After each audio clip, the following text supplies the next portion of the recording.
I think the answer to that question is as easy as it is disappointing. There are two reasons why people underestimate what I can do and what I am very much.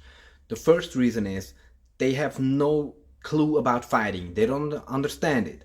So to them, the only thing that they know is that some fighters are very good, like, I don't know, McGregor, Tyson, Ali, and everybody else is just not as good as them. So obviously, they think that everybody who isn't like the world champion is closer to them than to the world champion.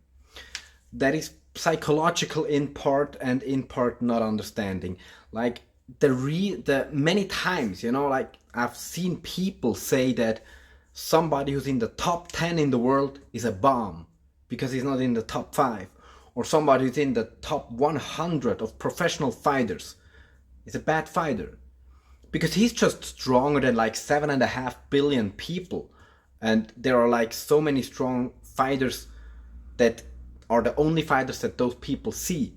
So because they have no clue about fighting, they can only compare to those very few at the very top. And amongst them, if you are not literally that best, they're just like, oh, that means he's bad. And that's just psychological. That's just Dunning-Kruger effect in part. And the second reason is sadly educational and cultural.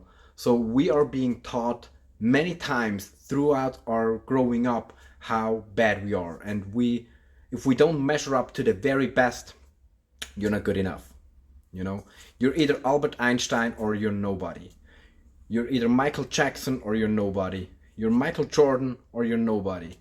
And that thinking is so deep within many people that are so hurt by other people giving them that kind of feedback that it's the only kind of feedback that they know. In my world, there's a huge gray area, a huge, many levels between somebody who's untrained and somebody who's at the top of their game, and fairly early or very good. But they don't have that skill of differentiating at all.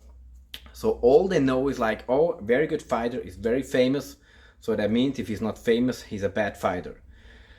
A good fighter wins a fight. If he loses a fight, that means he's a bad fighter.